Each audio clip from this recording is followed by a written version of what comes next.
మన ప్రభువును రక్షకుడైన యేసుక్రీస్తు వారి మధురమైన నామంలో సిలువే నా విందు కార్యక్రమాన్ని వీక్షిస్తున్న మెట్రో టీవీ ప్రేక్షకులకు క్రైస్తవ సమాజానికి శుభాలు తెలియజేస్తున్నాను. Praise the lord. ఒక కీర్తన పాడుకొని ప్రభు నామాన్ని మహిమపరుద్దాం. Jesus is coming, is coming, is coming.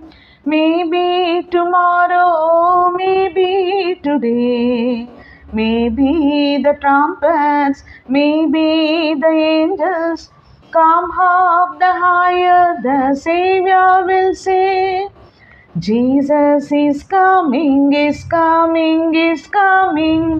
Maybe tomorrow, maybe today, maybe the trumpets, maybe the angels come up the higher, the Savior will say. Praise the Lord. Hallelujah.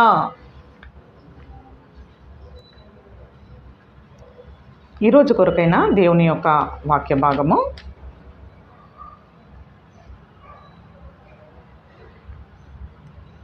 ద్వితీయోపదేశకాండము 8వ అధ్యాయము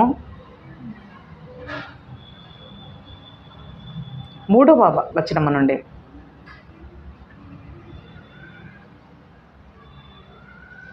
2వ వచనం నుండి, మరియు నీవు ఆయన ఆజ్ఞలను గైకొందువో లేదో నిన్ను శోధించి నీ హృదయములో ఉన్నది తెలుసుకొనుటకు నిన్ను అణచి నిమిత్తమును అరణ్యములో ఈ 40 సంవత్సరములను నీ దేవుడైన యెహోవా నిన్ను నడిపించిన మార్గమంతటిని జ్ఞాపకం చేసుకొనుము.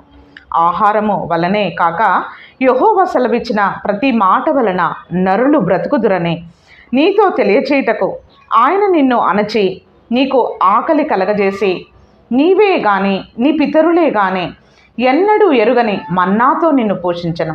ఈ 40 సంవత్సరములు నీవు వేసుకుని నా బట్టలు పాతగిలలేదు, నీ కాళ్ళు వాయలేదు. ఒకడు తన కుమారుని ఎట్లు శిక్షించెనో అట్లే నీ దేవుడైన యెహోవా నిన్ను శిక్షించువాడని నీవు తెలుసుకొని ఆయన మార్గములలో నడుచుకున్నట్లును ఆయనకు భయపడినట్లును నీ దేవుడైన యెహోవా ఆజ్ఞలను గైకొనవలెను. నీ దేవుడైన యెహోవా నిన్ను మంచి ప్రదేశంలో ప్రవేశపెట్టును. అది నీటి వాగులను లోయలలో నుండి కొండల నుండి పారు ఊటలను అగాధ జలములు గల దేశము. అది గోధుమలు యవల ద్రాక్ష చెట్లు అంజురపు చెట్లు దానిమ్మ పండ్లు గల దేశము. ఒలివ నూనెయు తేనెయు గల దేశము. కరువు అనుకునకుండా నీకు ఆహారము తిను దేశము. అందులో నీకు ఏ లోపముండదు. Praise the lord. హల్లెలూయా. ప్రియమైన దేవుని జనాంగమా, దేవుని చేత ఏర్పరచబడిన ఇశ్రాయేలు ప్రజల గురించి మరి ప్రభు చేస్తున్న మరి దేవుని యొక్క వాక్యం అండి. ఏ విధముగా ఐగుప్తు దేశము నుండి ఇశ్రాయేలు ప్రజలను ప్రభువారు ఐగుప్తు దాస్యము నుండి వారిని విడిపించి తన సేవకులను ద్వారా మోషే నాయకత్వంలో ఎలా నడిపించాడో, మరి 40 సంవత్సరములు అరణ్యంలో ఇశ్రాయేలు ప్రజలు మరి 40 లక్షల కాల్బలముతో ఏ విధముగా దేవుని యొక్క రక్షణను చూశారో, వారి హృదయంలో ఏమున్నది, వారు ఎంతగా నా మీద ఆధారపడతారో, వారు ఎంతగా నన్ను హత్తుకుంటారు అని చెప్పేసి ప్రభువారు అనేకమైన విధాలుగా దేవుడు వారికి ఆదరణ కలగజేస్తూ ఉన్నాడు. కానీ దేవుని యొక్క వాక్యము ఏమని సెలవిస్తూ ఉందంటే, నరుడు రొట్టె వలన మాత్రము కాక దేవుని నుండి వచ్చే ప్రతి మాట వలన బ్రతుకును. Praise the lord. హల్లెలూయా. మనము బ్రతకటానికి మనకు ఆధారము మరి ఈ లోకములో అనేక రకాలుగా అనేక విధాలుగా ఉన్నాయి. అవన్నీ భౌతికంగా మనం ఈ లోకంలో జీవించటానికి దేవుడిచ్చిన సదుపాయాలు. కానీ మరి ప్రభువారు మాట్లాడుతున్న మాట ఏంటంటే, చూడండి మరొకసారి, ఆహారము వలనే కాక యెహోవా సెలవిచ్చిన ప్రతి మాట వలన నరులు బ్రతుకుదురు. Praise the lord. హల్లెలూయా. దేవుని మాట వలన మనం ఈ లోకంలో బ్రతకాలని దేవుని యొక్క చిత్తమై ఉన్నది, దేవుని యొక్క సంకల్పమై ఉన్నది. ప్రియమైన దేవుని జనాంగమా, దేవుని యొక్క వాక్యము మరి మనకు మార్గము చూపించేటట్టుగా, మనలను ఒక సరళమైన రేఖలో మన ప్రయాణము సాగుతున్నట్లుగా ఆయనే మన కాపరిగా ఉండి తన యొక్క దుడ్డుకర్ర దండము చేత ఆయన మనలను ఆదరించే దేవుడుగా ఉన్నాడు. ప్రభువారు ఇశ్రాయేలు ప్రజలను ఏ విధంగా హెచ్చరిస్తున్నాడో, మీరు నాకు భయపడాలి, మీరు నాకు లోబడాలి, మీకు ఆహారము కాదు, నా మాట వలన మీరు బ్రతకాలనేసి దేవుడు తన నిబంధనను జ్ఞాపకం చేసుకుంటా ఉన్నాడు, వారికి జ్ఞాపకం చేస్తూ ఉన్నాడు. ప్రియమైన వరులారా, దేవుని చేత రక్షించబడిన మనము, దేవుని చేత విమోచించబడిన మనము, దేవుని యొక్క ఉన్నతమైన మహిమ కలిగిన పిలుపు పొందిన మనము, మన అనుదిన జీవితంలో మనకు తటస్థిస్తున్న అనేకమైన అనుభవాలలో, అనేకమైన పరిస్థితుల్లో దేవుని వాక్యము మీద మనం ఆధారపడి, దేవుని జ్ఞానాన్ని మనం ఆశ్రయించి, దేవుని యొక్క ఆలోచన కొరకు మనం వేచి ఉండి, దేవుని వాక్యము చేత మనము బలము పొందుకొని మనం ముందుకు సాగినట్లయితే, ఏ విధముగా ఇశ్రాయేలు ప్రజలను మరి ఒక తండ్రి మోసినట్లుగా, ఒక పక్షిరాజు తన బిడ్డలను మోసినట్లుగా ఏ విధముగా ప్రభు మోసాడో, అలానే మరి ఆత్మ సంబంధమైన ఇశ్రాయేలు ప్రజలముగా దేవుడు కూడా మన పట్ల ఆ బాధ్యతను కలిగి ఉంటాడని దేవుని యొక్క వాక్యం సెలవిస్తూ ఉంది. ప్రియమైన వారులారా, చూడండి 12వ వచనం. మంచి ఇండ్లను కట్టించుకొని వాటిలో నివసింపగా, నీ పశువులు, నీ గొర్రెలు, మేకలు వృద్ధి అయి నీకు వెండి బంగారములను విస్తరించి నీ కలిగినదంతయు వర్ధిల్లినప్పుడు, నీ మనసు మదించి దాసుల గృహమైన ఐగుప్తు దేశములో నుండి నిన్ను రప్పించిన నీ దేవుడైన యెహోవాను మరచుదురేమో. ప్రభువారు మాట్లాడుతూ ఉన్నారండి. దీన స్థితిలో మనం ప్రభుని వెంబడిస్తున్నాము. ఏమీ లేని స్థితిలో ప్రభుని వెంబడిస్తున్నాము. దేవుడు మన యొక్క మొరలను ఆలకించి ఇశ్రాయేలు ప్రజలను ఆ యొక్క ఐగుప్తు సంకెల నుండి విడిపించినట్లుగా వారి మొరలు దేవుడు ఏ విధంగా ఆలకించి తన దాసులను నడిపించాడో, పంపించాడో, తన రక్షణ ఏ విధంగా చూపించాడో, ఆ విధముగానే మరి దేవుడు కూడా మన జీవితంలో మన దీన స్థితిని జ్ఞాపకం చేసుకొని మనలను వృద్ధి చేసినప్పుడు, మన స్థితిగతులు మారినప్పుడు, దేవుడు తన ఉన్నతమైన హస్తముతో దీనులను పెంట కుప్పల మీద నుండి నేను లేవనెత్తుతానని దేవుని యొక్క వాక్యం సెలవిస్తూ ఉంది.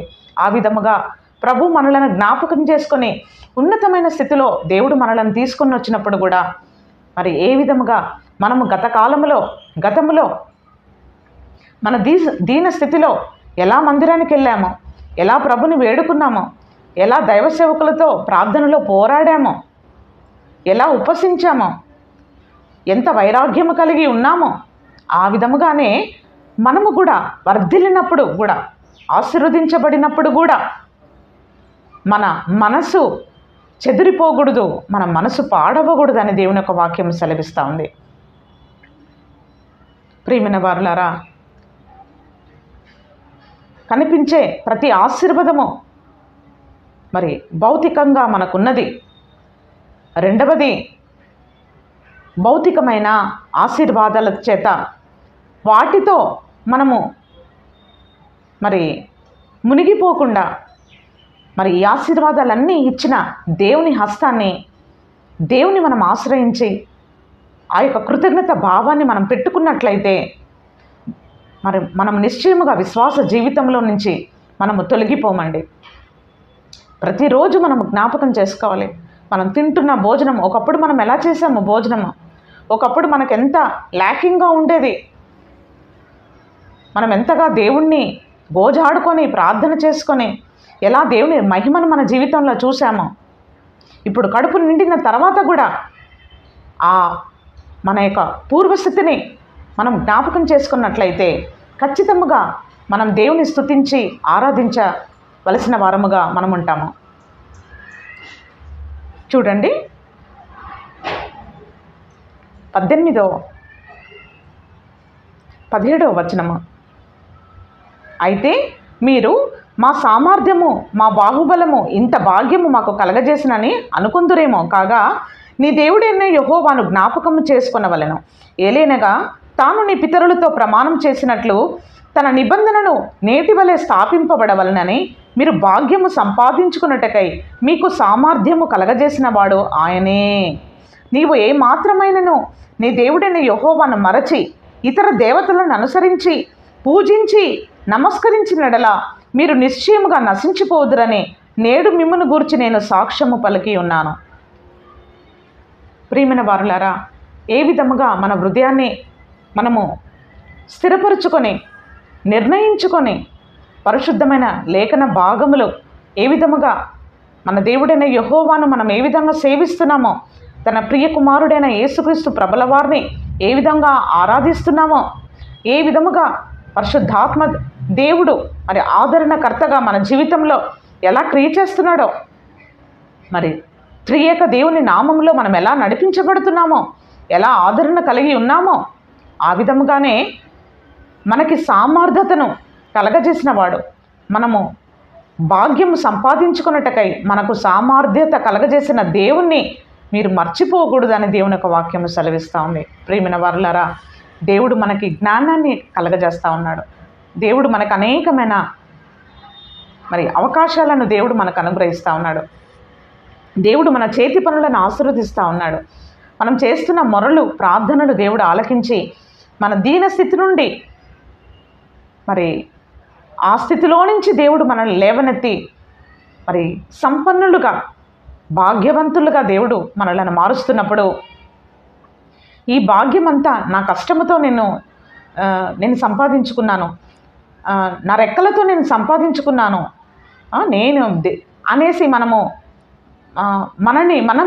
మన కష్టాన్ని మనం జ్ఞాపకం చేసుకోకుండా ఆ కష్టంలో కూడా దేవుడు నాకు మార్గాన్ని తెరిచి నన్ను బలపరిచిన దేవుణ్ణి మాత్రమే మనము ముందు పెట్టుకోవాలని దేవుని యొక్క వాక్యం సెలవిస్తూ ఉంది. ప్రియమైన వారులారా, జ్ఞానం ఇచ్చిన, దేహానికి బలం ఇచ్చిన, మనకి ఒక విల్ పవర్ ఇచ్చిన, కొన్ని పనులు చేసినప్పుడు, మనం కొన్ని క్రియలు చేసినప్పుడు దేవుడు వాటిని ఆశీర్వదించి మనము వర్ధిల్లినప్పుడు మనం జ్ఞాపకం చేసుకోవలసింది ఏంటి అంటే మన రక్షకుడైన దేవుని మాత్రమే. దేవుడు మనకు అనుగ్రహం లేకపోతే, ఆయన నిర్ణయం లేకపోతే, ఆయన మనల్ని కాపాడకుంటే మనం కాపాడబడలేము. దేవుడు మన యొక్క భాగ్యాన్ని మరి సంపాదనను అప్పుల పాలు అవ్వకుండా, వడ్డీలకు అవ్వకుండా, మరి రోగాలు రొష్టులకు మనం పెట్టకుండా తింటున్న భోజనంలో దేవుడు మనకు సత్వాన్నిచ్చి మన ఎముకలను దేవుడు బలపరిచి మన ముఖమును తన వెలుగుతో ప్రభు నింపి మరి శ్రమపడడానికి కావలసిన ఆరోగ్యాన్ని మనం కలగజేసి మరి దేవుడు మనల్ని మరి తన యొక్క కృపచేత ప్రతిదినము మనలను జ్ఞాపకం చేసుకొని మనం ఎంతగానో మరి ఒక చురుకైన జీవితాన్ని మనము చేస్తూ ఉన్నాము. ప్రియమైన వారులారా, మరి ఇంత భాగ్యమునిచ్చిన దేవుణ్ణి మనము మర్చిపోకూడదు అని దేవుని యొక్క వాక్యం సెలవిస్తూ ఉంది.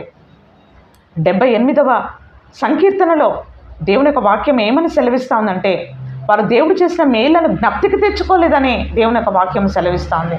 ప్రియమైన వారులారా, ఈ యొక్క నూతనమైన సంవత్సరంలో 2024వ సంవత్సరంలో మరి 9 మాసములు 9 months దేవుడు మనలను, మన కుటుంబాన్ని, మన సంఘాన్ని, దైవ సేవకులను, మన పరిచర్యను వాటన్నిటినీ దేవుడు జ్ఞాపకం చేసుకుంటూ పగలు రాత్రి మధ్యాహ్నము దేవుని యొక్క దయా కనికరము చేత దేవుడు మనలను నడిపిస్తూ ఉన్నాడండి. మరి రీసెంట్గా ఒక సిస్టర్ గారు ఒక మాట చెప్పారు. వాళ్ళ సిస్టర్ మరి వాళ్ళ పెద్దక్క హాస్పిటల్లో ఉన్నప్పుడు తనతో పాటు మరి ఆ సిస్టర్ 1 month తనతో ఉండిపోయారనమాట. 1 month తర్వాత వాళ్ళ సిస్టర్ని డిశ్చార్జ్ చేశారు.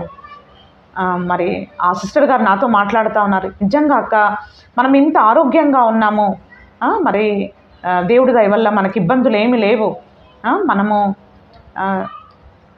మనం ఇంత చలాకీగా ఉన్నాము, ఇంత ఆరోగ్యంతో మనము అనుదినము మనము ఎంత దేవుడు మనకి కృప చూపిస్తూ ఉన్నాడు, మనకి ఎంతగానో దేవుడు దయ చూపిస్తూ ఉన్నాడు, ఎన్ని ఇబ్బందులు అక్క ఆసుపత్రిలో ఉన్నవాళ్ళు అనేసి ఒక్క సంఘటన తను చెప్పిందండి. మరి ఒక తల్లిగారికి రెస్పిరేటరీ సిస్టమ్ బాగాలేక ఇంకా పేరెంట్స్ అన్నారు, ఇంకెంతకాలం మేము హాస్పిటల్లోనే ఉంచుతాము, మేము తినని తీసుకెళ్ళిపోతాము, ఆక్సిజన్ మేము ఇంట్లో పెట్టుకుంటాము అని చెప్పేసి వాళ్ళ పాపని మరి ఇంటికి తీసుకెళ్ళిపోవడం జరిగిందండి. ఎప్పుడైతే ఇంటికి తీసుకెళ్ళిపోయారో కనీసం 24 hours కూడా గడవలేదండి, పవర్ కట్ అయ్యి మరి తనకి ఆక్సిజన్ అందకుండా మరి తను చనిపోయినట్టుగా మరి ఆ సిస్టర్ గారు చెప్పారు. ప్రియమైన వారులారా, నీకు నాకు అయితే ఏ ఇబ్బంది లేదు, చక్కగా ఊపిరి పీల్చుకుంటున్నాము, ఊపిరి విడుస్తున్నాము, మనము చేతి నిండా మన పిడికిళ్ళు ముద్దలు చేసుకొని మనం తింటున్నాము, మనం తింటున్న ఆహారము మనకి డైజెషన్ అవుతూ ఉంది, మనకెంతో మనం తింటున్న ఆహారము ఆరోగ్యంగా మరి ఉత్సాహంగా ఉల్లాసంగా మనం ఉన్నాము. మరి ఇవన్నీ మేళ్ళు, మనకి ఎటువంటి నొప్పి బాధ ఇబ్బందులు ఏమీ లేవు. మనం ఇంత క్షేమంగా ఇంత సుఖంగా మరి ఇంత నెమ్మదిగా మనం ఉన్నామంటే దేవుడు మన గుడారాన్ని మన కుటుంబాన్ని దేవుడు జ్ఞాపకం చేసుకుంటున్నాడు కాబట్టి మాత్రమే మనము మన కుటుంబీకులు మరి క్షేమస్థితిలో మనం ఉన్నామండి.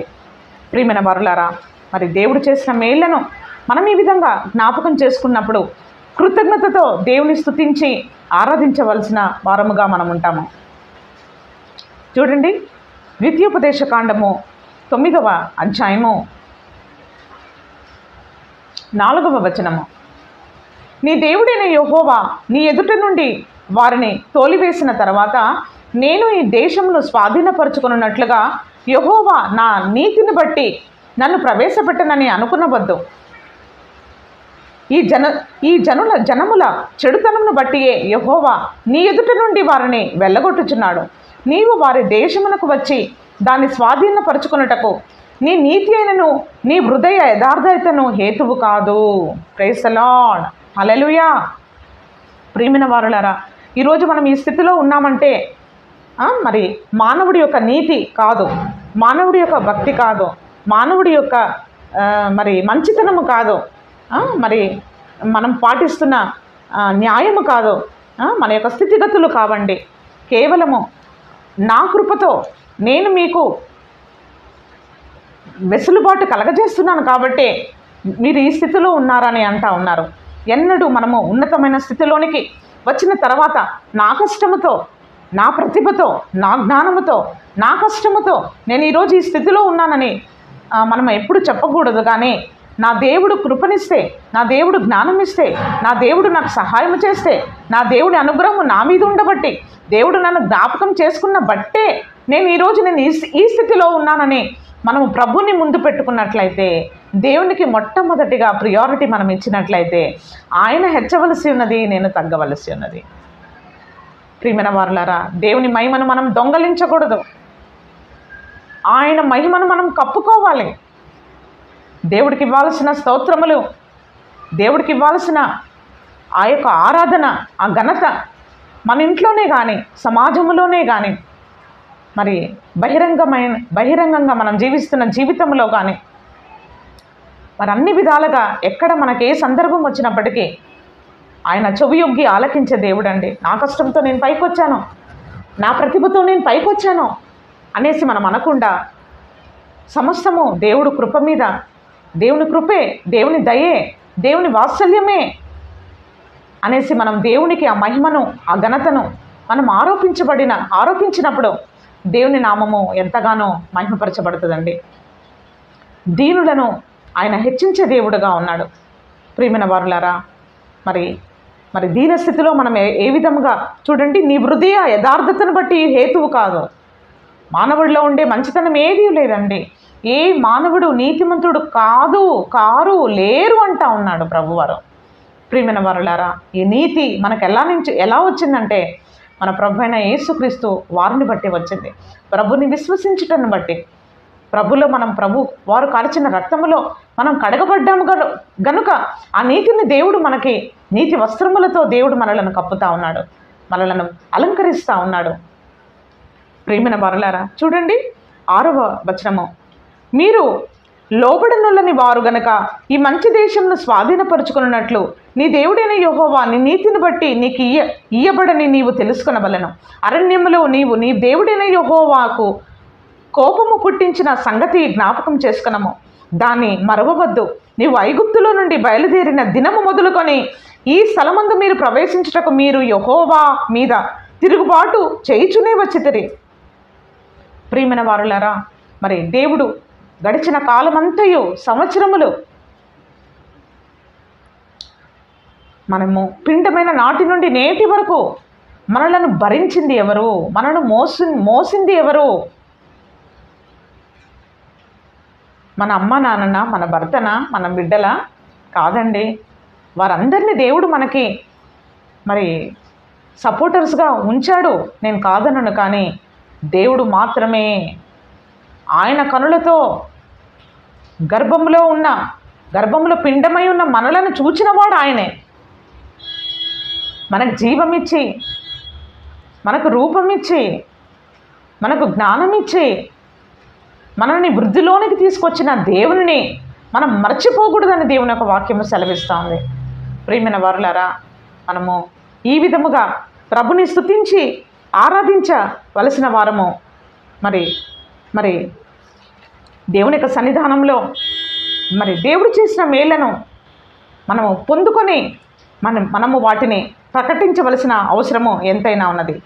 చూడండి, ద్వితీయోపదేశ కాండము 10వ అధ్యాయము 12వ వాక్యము, యెహోవా కన్నులు సంవత్సరాది మొదలుకొని సంవత్సరాంతము వరకు ఎల్లప్పుడూ దాని మీద ఉండను. కాబట్టి మీ పూర్ణ హృదయముతో, నీ పూర్ణ ఆత్మతో నీ దేవుడైన యెహోవాను ప్రేమించి ఆయనను సేవింపవలనని నేడు నేను మీకు ఆజ్ఞాపించు ఆజ్ఞలను మీరు జాగ్రత్తగా వినుని ఎడల మీ దేశమునకు వర్షం అనగా తొలకరి వానను కడవరి వానను దాని కాలమున కురిపించదను. అందువలన నీవు నీ ధాన్యమును, నీ ద్రాక్షారసమును, నీ నూనెయు కూర్చుకొందువు. మరియు నీవు తిని తృప్తి పొందినట్లు నీ పశువుల కొరకు నీ చేలయందు గడ్డి మొలిపించదను. మీ హృదయము మాయలలో చిక్కి త్రోవ విడిచి ఇతర దేవతలను పూజించి వాటికి నమస్కరింపకుండా మీరు జాగ్రత్త పడుడి.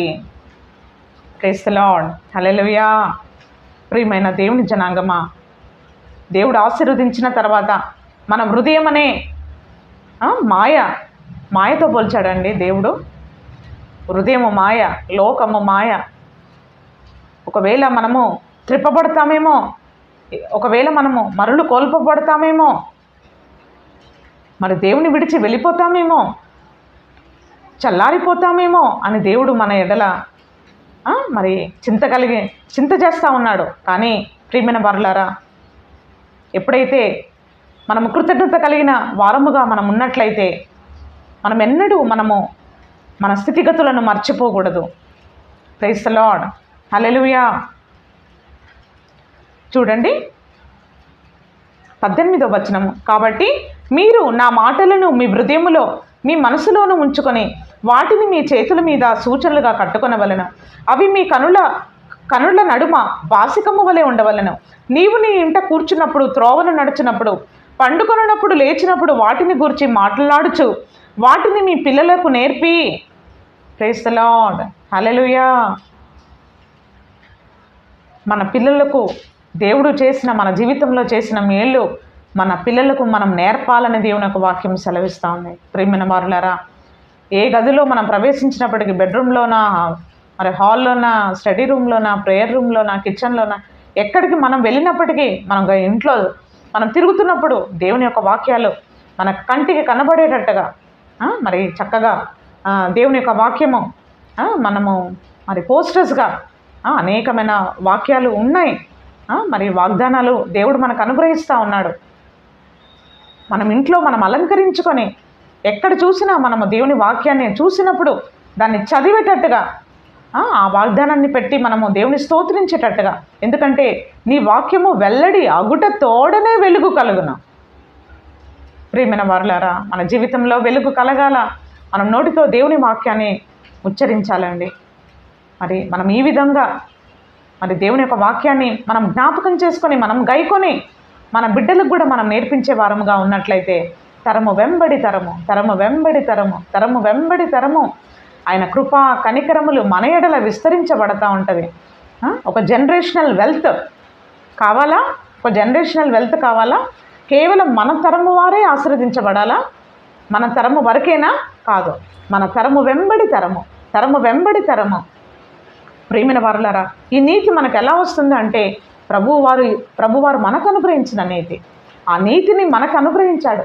ఈ నీతి సువార్తను, ఈ సత్య సువార్తను మన బిడ్డలకి మనం ప్రకటించినప్పుడు వారు కూడా నీతిమంతులుగా మార్చబడతారు, వారు కూడా రక్షించబడతారు, వారు కూడా దేవుడి మీద ఆధారపడే బిడ్డలుగా మార్చబడతారు.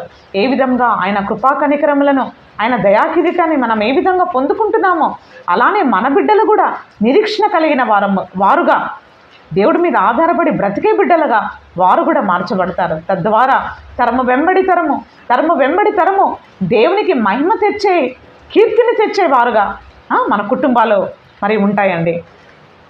Praise the Lord. చూడండి 22వ వచనము,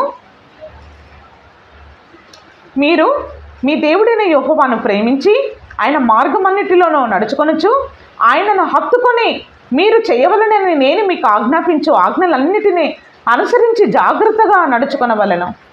కేవలము వినటమే కాదండి, దేవుని వాక్యము వినటమే కాదు, కానీ దేవుని యొక్క వాక్యం ఏమని సెలవిస్తూ ఉందంటే హత్తుకోండి అంటా ఉన్నాడు.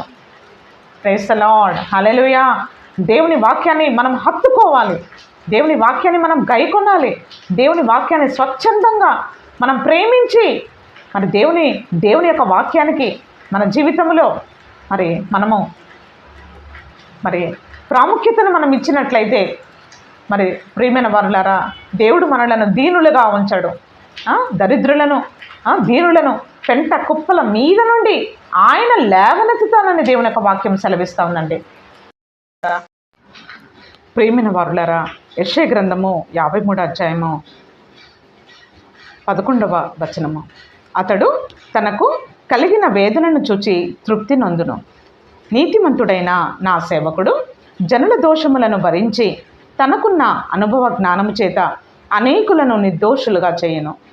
ప్రియమైన వారులారా, నీవు మిమ్మల్ని మనందరినీ దేవుడు నిర్దోషులుగా చేయటానికి, నిరపరాధులుగా మార్చబడటానికి మరి మన ప్రభు అయిన యేసుక్రీస్తు ప్రభుల వారు మరి గవిని వెలుపట ఆయన శ్రమ పొందినట్టుగా మనం చూస్తూ ఉన్నాము.